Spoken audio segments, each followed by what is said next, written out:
If you're watching this and you're thinking of starting a business, you'll need some capital to start. Even if you're not, this will still be a useful video for you, as you never know that someday you may want to turn your passion or hobby into a business. I'm here to help you explore the different kind of ways you can raise money. There are many ways to raise funding for your business, each with their own advantages and disadvantages. Here are some of the most common ways to raise funding for your business.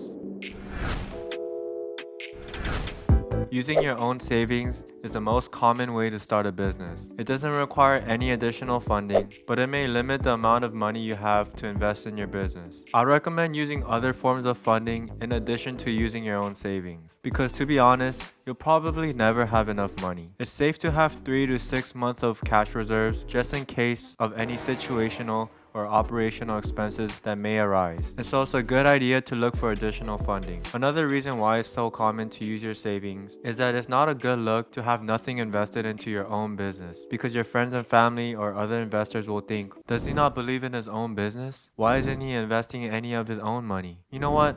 I don't want to invest any money.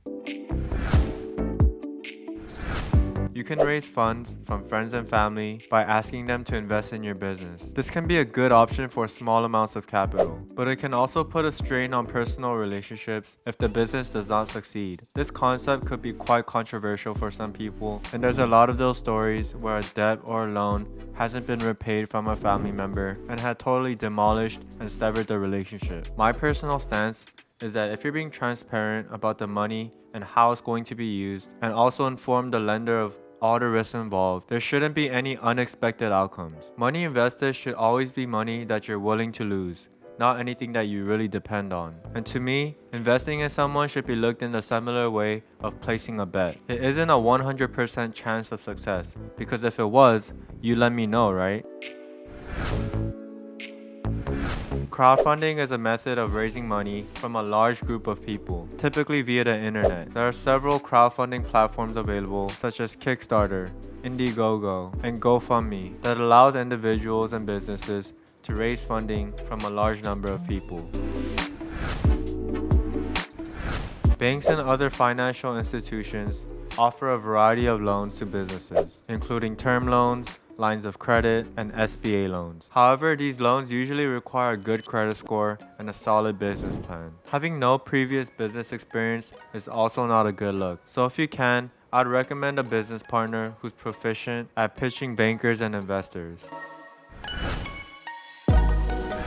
Angel investors are wealthy individuals who invest their own money in startup companies in exchange for ownership equity or convertible debt. They provide not only funding, but also a mentorship and resources at their hand. Most of these angel investors have probably seen hundreds, if not thousands, of startups fail. So in my opinion, their advice will be golden for an entrepreneur. Here's the founder of Plug and Play, Saeed Amidi, who's invested into 34 unicorns, some of which being Google, Honey, PayPal, and more. The most exciting thing is when I talk to an entrepreneur to decide to invest or not to invest is, number one, how passionate they are about the product they are planning to build. And is the product does solve a big problem in the world? Like in the case of Google, organizing the world's information and then ranking the answers by priority was innovative. I thought if I take a look at 1,000 companies, I will know everything. Today I will say I have no clue what works, but we have a very good understanding of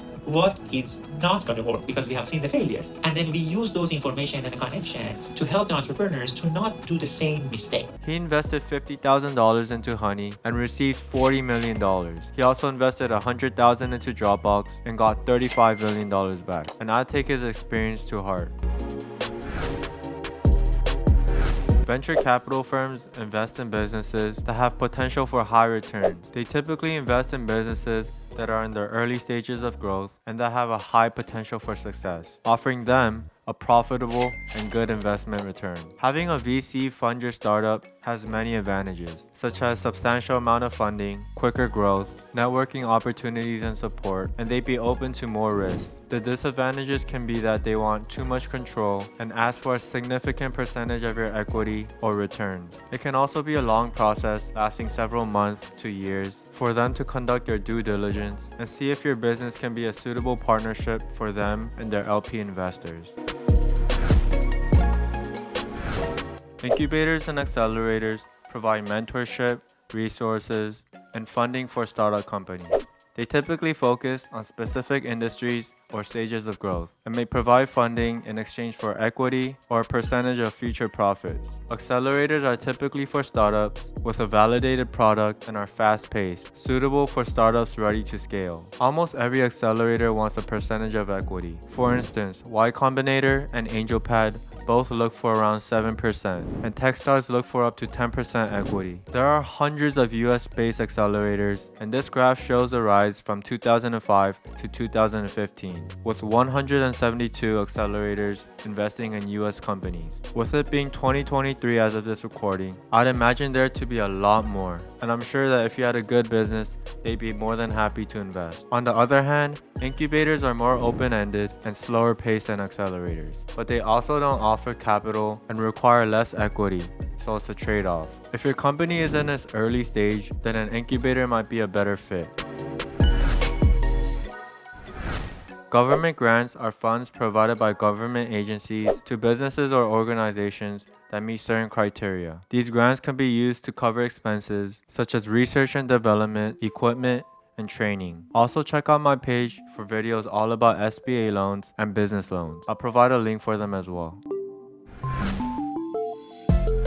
Many business plan competitions offer cash prizes and funding to the winning businesses. These competitions provide a great opportunity to present your business idea to a panel of experts and investors. I'll just do a quick Google or Bing search to find some business competitions available to you and go on their websites to see their eligibility criteria and relevant opportunities.